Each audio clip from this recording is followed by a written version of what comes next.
In our in our part of the world, the thing is that you need to go through strict education, 3 years of acting, and then maybe you'll get an agent, and maybe then you'll get a part. But for me, it was really different.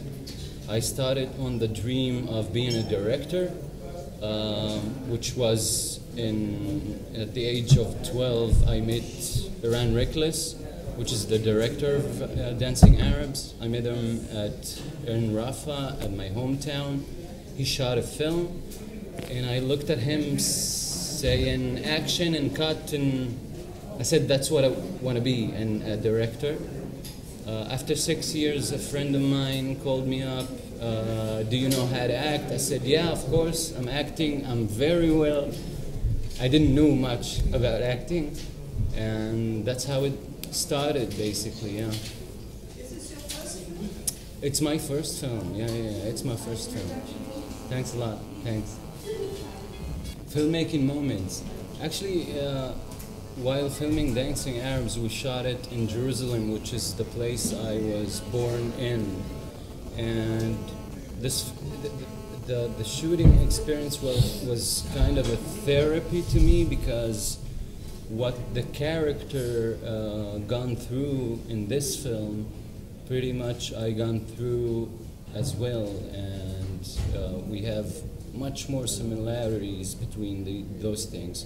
So every time I had a scene which I already experienced it in my real life, I didn't have to imagine much, I just had to react, and for the first time to let it go, to say, all right, now I'm here, now I'm acting it, it's not for real, and I can be sad, I can be mad, everything. So yeah, it was a bliss. Thank you. Welcome. Sir, you are a political, you are known to be a political filmmaker. Perhaps you might know the situation prevailing in our country. We've got a righteous government at the center, Narendra Modi government at the center. The left in general is on the way. Do you think culturally, through films, that we can mount an attack on this, or should we sort of mount an attack against this tendencies? Do you think it's dangerous from your experiences? Chiede che come tu sei un direttore politico, cosa ne pensi della politica qui in India adesso con il governo di estrema destra? Pensi che è pericoloso per questo paese? Pensi che come del cinema ne dovrei parlare apertamente o è pericoloso nel tuo avviso? I don't know, because yes, generally I vote, I am on the left, in Italy, in Europe, but I don't know the situation, political situation in India. I know that the government they changed on the right, but would be very less serious just to give the solution in the cinema or in politics, because it would be very superficial and it's not serious for me, because I don't know. I'm very fascinated by the India, by the Kerala, but I don't know really the situation deeply, and I can't give an indication, a political indication. How did he fight such tendencies, if ever there was one, in this country, through his films? E tu come hai fatto per lottare contro questa tendenza di destra nel cinema nel tuo paese? It's not comparable, the situation in Europe, in Italy or in India. I don't know, because also the kind of democracy is different. And so in Italy, where after a great war and reconstruction, the menace of the communism now, and so the situation is not incomparable, and comparison. but And all the movement of Right the is culture, the on. cinema, Yeah, the it's like art, the everywhere. music, the theater, was in a left direction, and so was quite natural big struggle in this situation, and in particular the cinema was, we say, almost all the cinema was on the left, sympathized with the communists, with the socialists. I don't know the situation in India, and so I repeat, I can't give an indication what to do just to make a political cinema. Yes, I know that very often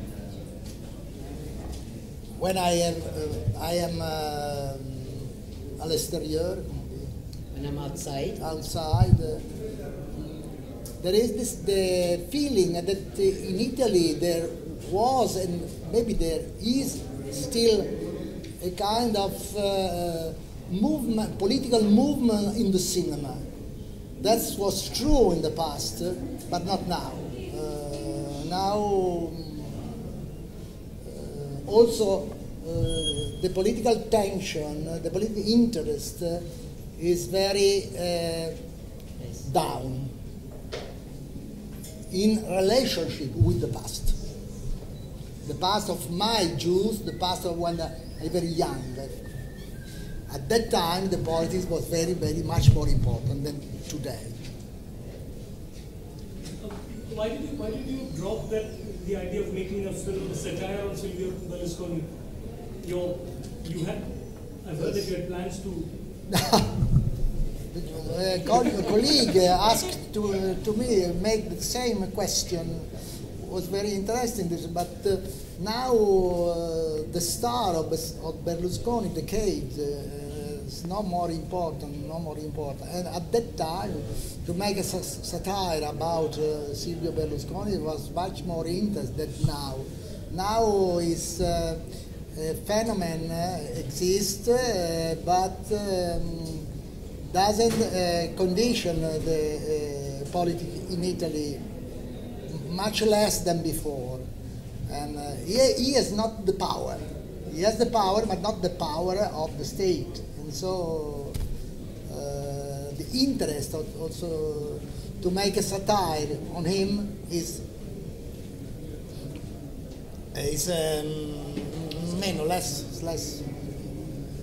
meno forte, less strong.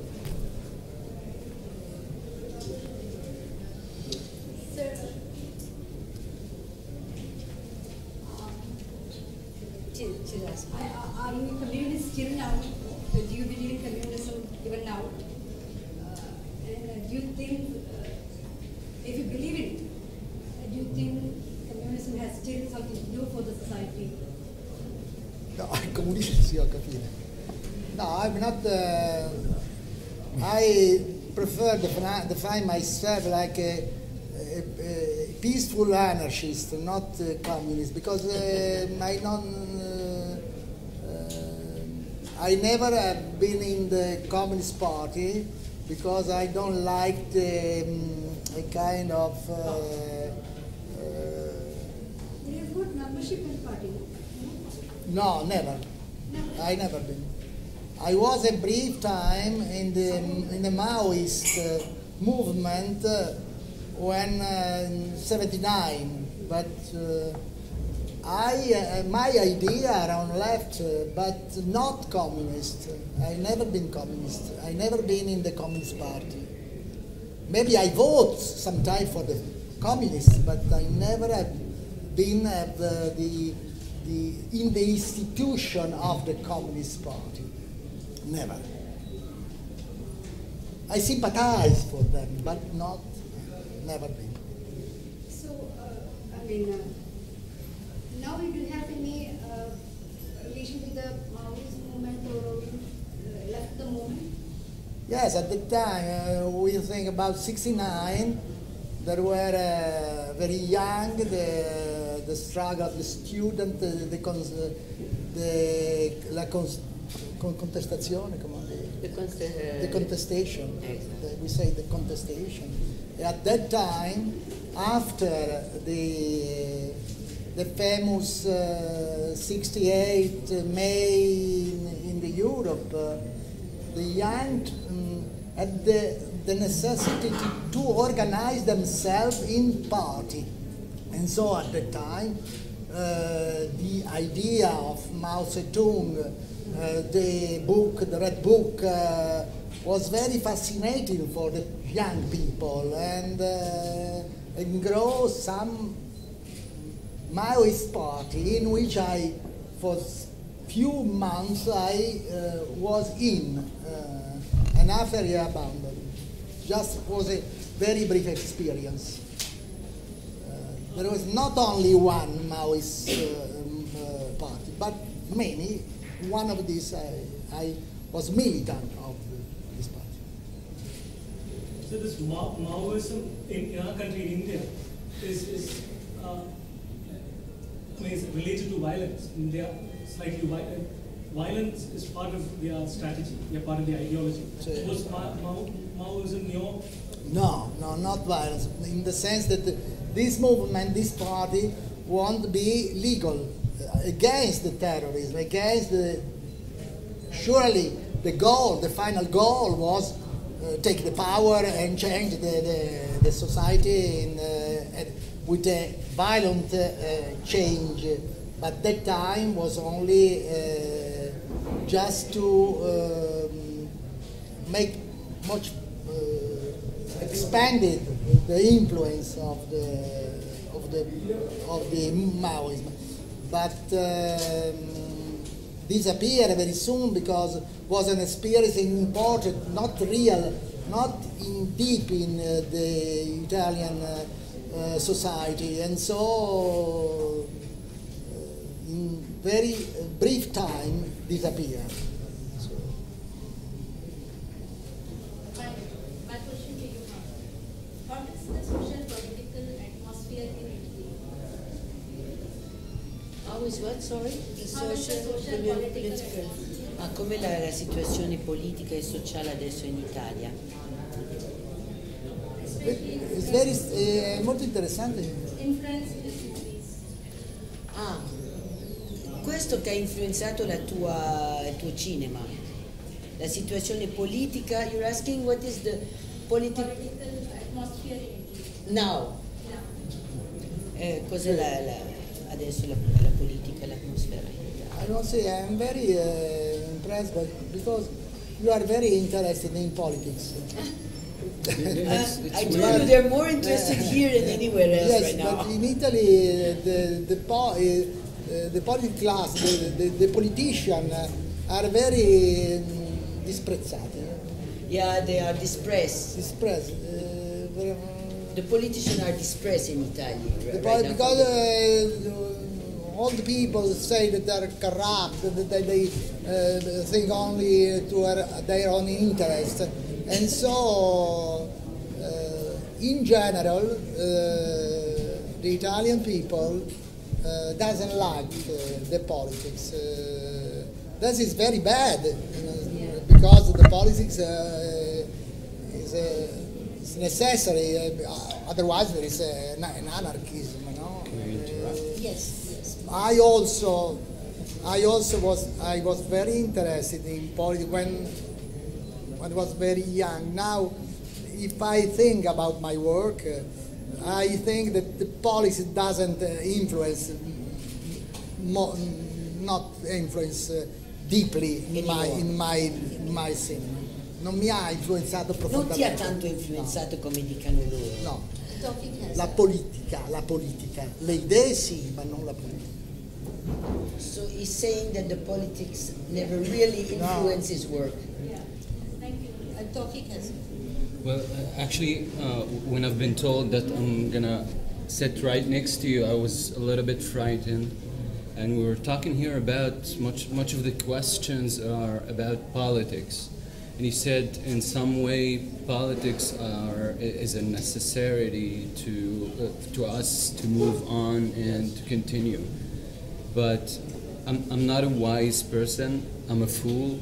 But I think that the main problem that we are in is that we give authority much more value than what it is, because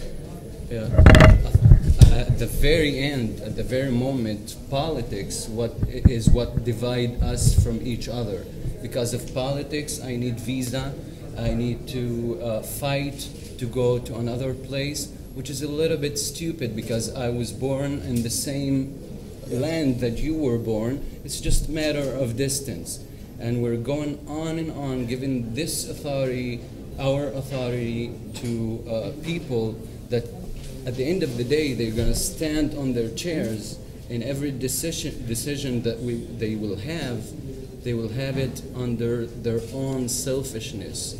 A good leader like Martin Luther King or Muhammad Ali, they didn't care for themselves, they cared for the public.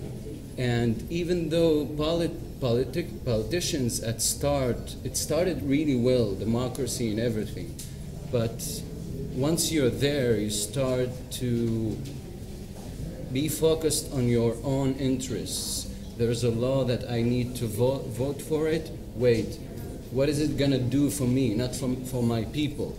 What is it going to do for me personally? And the number one solution that we need to know is that this whole system is corrupt everywhere in the world because of these things. If we're going to solve it, we're going to have to understand that this system, calling it also democracy, just to make it, for the ear, to hear it good, it's just stupid because, and some people will argue, all right, no politics, so then what we will do? There's chaos. But look at ourselves. Let's look at our bodies. We don't control them. They take their own things that they need to do, a constant delegation of authority, and you don't need to interrupt with it. And that's life. Life is a spontaneous process. And at the first, we're starting to command it and put our will over it. You can see what's going on. There's rich people and there's poor people and everybody's trying to get on the upper set.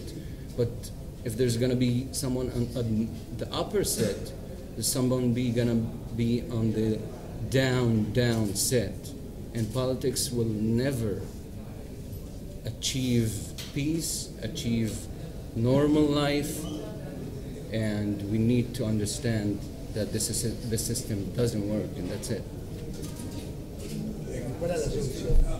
So what is the solution? The solution is to understand that politics is no good. We don't need this government to govern us. We have our own instincts, and we can use them. But when there's governments that they will tell you what to do and to push your instincts aside, you'll go kill people. You'll go kill people, as going on in Israel and in Gaza and everywhere. And what we don't really understand is that these people standing here right in front of me is me, and I'm killing myself. And at the very end, we're gonna kill ourselves unless we understand that politics no good. We don't need governments, we don't need organizations, we need ourselves. And when that happens, no chaos. You may argue that there's going to be chaos, but no chaos, because everybody's going to start going back to their instincts. And what should I do now to my neighbor, to my neighborhood, to people?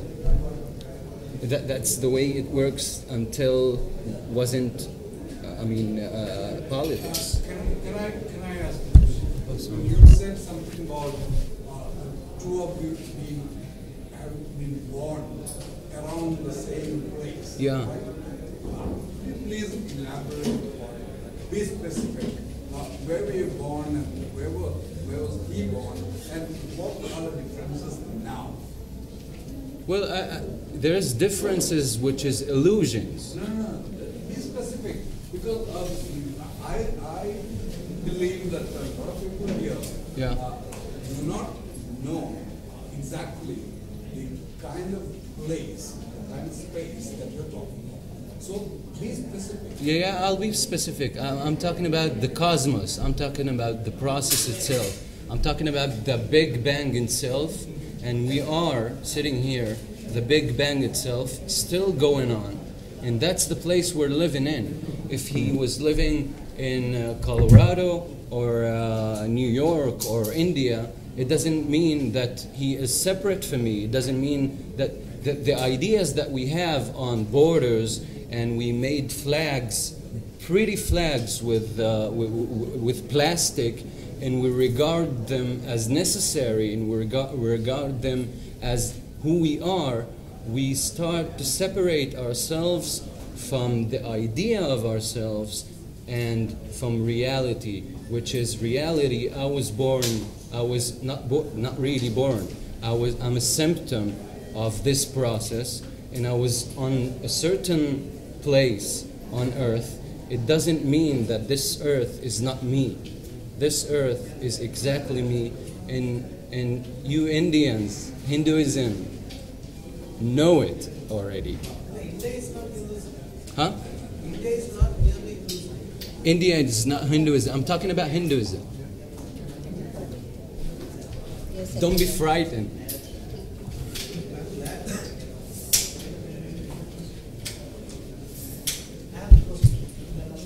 Do you see yourself as a representative of radical movies? What? Do you see yourself as a representative of radical movies? Radical movies. What does it mean? Radical movie. Ti senti una parte di un movimento radicale? Because the words are very difficult. Because he said, what he said is about the change of the world of the human being. My idea of the politics was very much more modest than because certainly the human being must change, try to find the freedom and freedom-based things, but that's a great project. But now there is a problem of today, and what I see in Europe, in Italy, I don't know, in India, is the fact that the policy is completely in decadence. But anyway, we can't make an existence. It's necessary, and so that the great contradiction. The political class is completely desestimated from the people, but also there is not what to do about the problem. To change a human being is regard the religion, regard the philosophy, but it's impossible to change dal mattino alla sera. Dal mattino alla sera. From morning to evening, we cannot make the change. Oh, that's Impossibile, right. impossibile. Of course. Allora tu puoi pensare a un grande progetto regarding the radical. Yes, I am a radical in the sense that I said before, a peaceful anarchist. I am against the power. It's my attitude to struggle against the power without violence. Maybe in the past I thought that the violence was necessary just to, but now I don't believe anymore in this kind of regular, you know.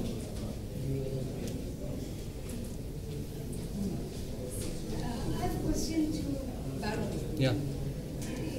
Do you think your film, Dancing Arabs, is a pro-Palestinian movie? No, I mean, my question is because... You know, this I mean, I just want to because this criticism that it's actually, it's an anti-Palestinian movie. This whole thing shot in video, right? Good. The thing is, when I'm hearing pro-Palestinian, it's just frightening. Because why divide? Why divide? This movie is showing you the same exact things that people do that Arabs did during the war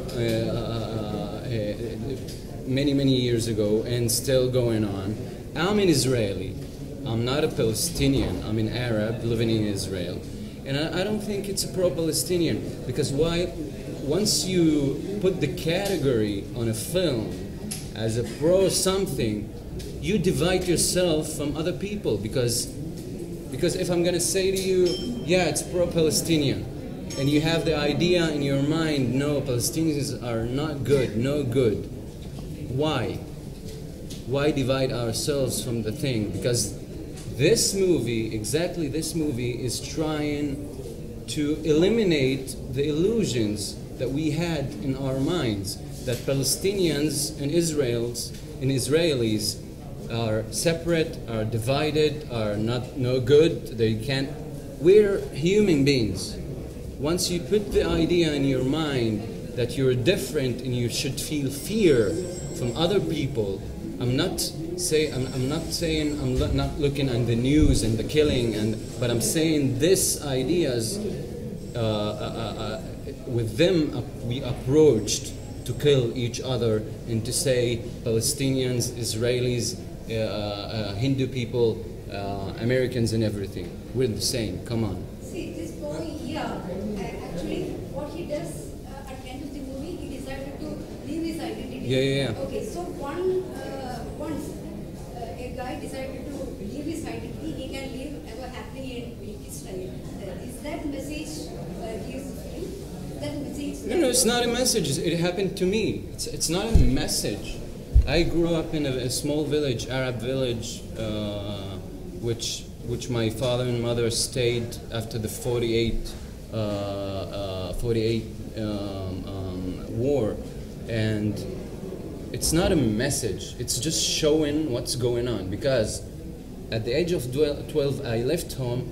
Now I spoke Arabic. My mother spoke Arabic. I'm Arabic. I'm Arab. That's me.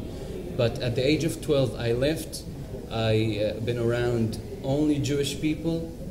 I needed to bury my identity just to fit in. I needed to do that in order to fit in, and that happens with my language. I don't know Arabic much right now. I speak very well Hebrew, which a Jewish person wouldn't recognize that I'm an Arab most of the times. Now that I'm famous in Israel and everything, they know that I'm an Arab. But if I didn't do that, I couldn't have the chances that I had. You need to do those kind of things when you're playing the game. And if we're gonna play the game that you are Jewish and I'm an Arab and you should be afraid of all this, sorry for my language, shit, that's what's gonna happen. Tawfeek, how difficult is it for a person who's not willing to adapt, who's not given up his identity, to be an Arab and live in Israel? What is an identity? Identity is you won't just go brought up with identity. You don't born with an identity. You adapt the identity. You adapt the identity. Let's say, for the sake of argument, my mother left me at the age of 6, and she says, "Go away," and I ended up in America. My identity will be American, 100% American. No matter what I try to do, I don't know other identity. Identity is an idea, again, an idea.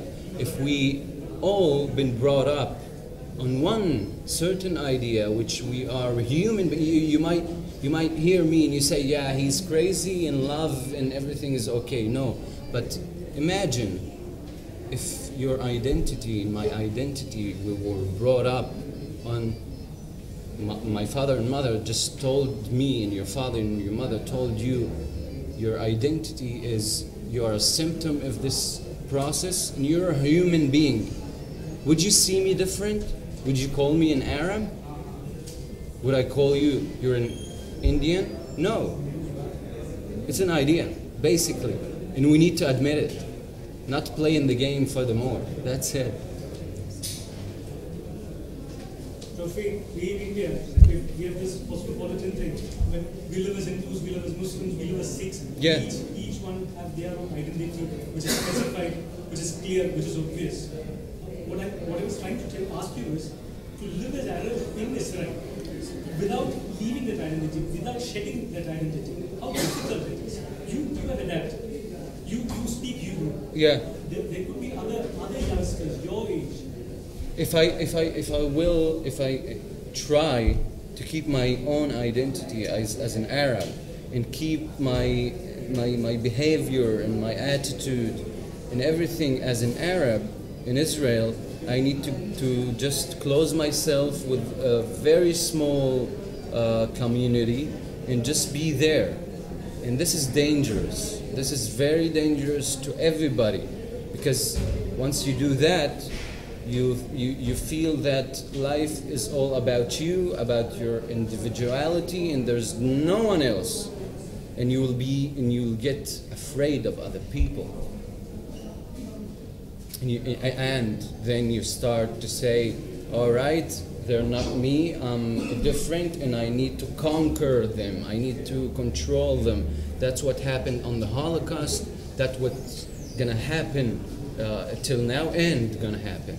So it's basically not a matter of will. It's not a will. There's reality, and you need to react to it. I reacted to my reality, and that's what I did. That's all. One question. Who is the major Israeli filmmaker that you have loved? Iran Reckless. No, but wait. It's not because I'm his actor. It's not because I met him. It's not because of everything.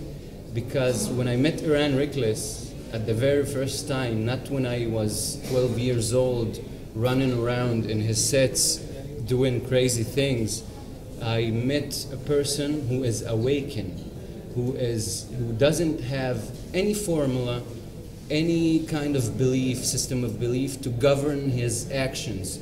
He has his instinct, and he trusted. He's the kind of person that trusts his instincts.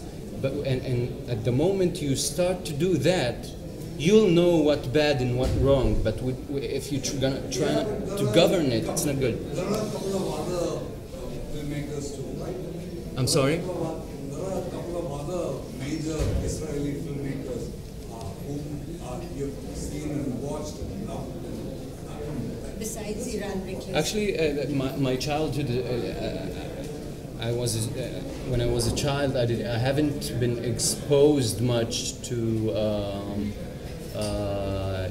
Jewish or Israeli films, because I was different. I was an Arab. I was not welcome to do those kind of things, so I didn't really get into it. But now that I'm acting and I'm in the business, I got to meet a lot of beautiful directors, and mainly directors and artists. They are the only one that can take a step aside and look at the whole thing, and not the game. I'm ideologist, I'm leftist, I'm rightist, and all that doesn't make us go any far. Just to kill each other and left people, which we consider as humanitarian and people who love and want peace. At the very end, no, because they're trying to fight the other group. That's the thing. Every group needs an out group. And when we don't know that, we start to get on top of things and in constant state of competition. Now Now that you're a big star in Israel, I mean, does Israelis... I'm not a big star in Israel. Let's start with this. I'm sorry, what did you say? Do Israeli girls come and give you autographs? They mob you? Do they send you messages? They do. Most of these people are, what would I say, people who are open-minded and so, but if you're asking if they treat me as a regular star in Israel, no, because the audience don't want to see that. The audience are not interested in Arab star life, and I mean it's a business after all. And if I'm a director or a press, a newspaper editor, I'm not gonna put an Arab actor just because people don't want to see that. Majority don't want to see that. And films, nobody can tell you don't do it. That's the only way. And I get actually a lot of comments from people who were on the opposite side, or people that would prefer even kill all these Arabs. After watching the movie, I'm getting messages like, "Hi Tawfeek, my views were like this and like this, and after watching the movie, I'd like to say I'm really sorry for what you've been into, and this movie changed me." So yeah, you get not a lot, but enough to change a little bit. From me, one last question. Just tell us something about the title of your Dancing Arabs. Dancing Arabs. Yeah, Dancing Arabs. Where does that title come from? What is it? Well, the Dancing Arabs is the film is adapted from two novels of Said Kashua, which is Dancing Arabs, and another book of him, but mainly from Dancing Arabs. And when we sat down to decide what the title will be, we said, of course, Dancing Arabs, because what my characters do is trying to dance between two identities. And if you see him through the film, he's really split-minded, as I am till now, till today, which you don't know where do you belong. I mean, I'm not saying, when I said earlier, we don't need to divide ourselves from each other and stuff. It's a great idea to know that you are American and I'm an Arab, but this is just for the sake of let's say something which not visible, and just to see it, that's it. But when we see it much more than that, it's going to go furthermore. But generally Arabs don't dance, do they? Generally, what do you mean? Are you serious? Are you serious? I don't dance. My dancing is horrible.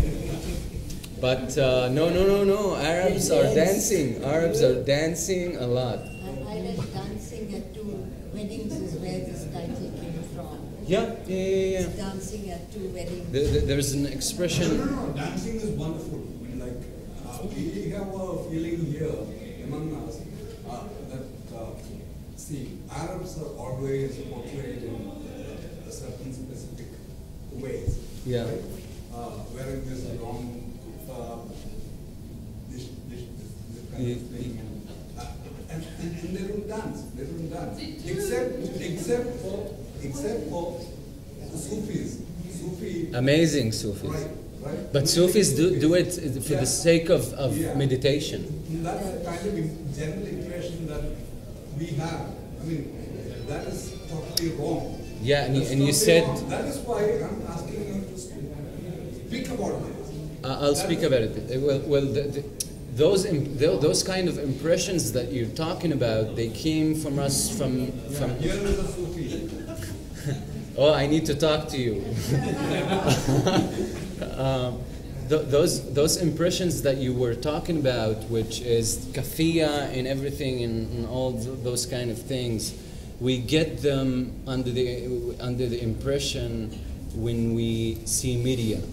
because our mind, our conscious attention, as much as being sensitive and perceiving things, it's much more ignorance system, which if you're gonna fill your head with bullshit, this is the kind of life you see. But if you're gonna try to open up and say, no, I don't know anything about them, I don't know anything about this sweet person unless I meet her, and after I meet her, I know very little things about her, about myself, about the world. And when we try to say that we are knowing things, that's the problem. Any other questions? Well, Suresh Chabria will be in conversation with Marco Pinocchio on the 15th, so you will have more information, that will have more conversation, ideas will flow. And Tawfeek is here if anybody else wants to have a one-to-one. Nobody wants. Nobody wants to. Nobody wants. I only got mobbed yesterday after the film, but... Don't say that. Yeah. We thoroughly enjoyed the film. Yeah. And we look forward to your film also, Another Smile. When is I'm gonna show? Was show? Or No, will it's be going show? to be screened tomorrow.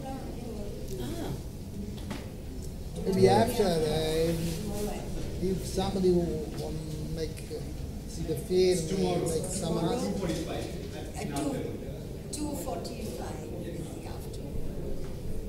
Dopo, se c'è qualcuno che vuole fare delle domande, dopo. Go The watch film it. tomorrow, if anybody wants to make a question or ask question or talk about the film, you are welcome.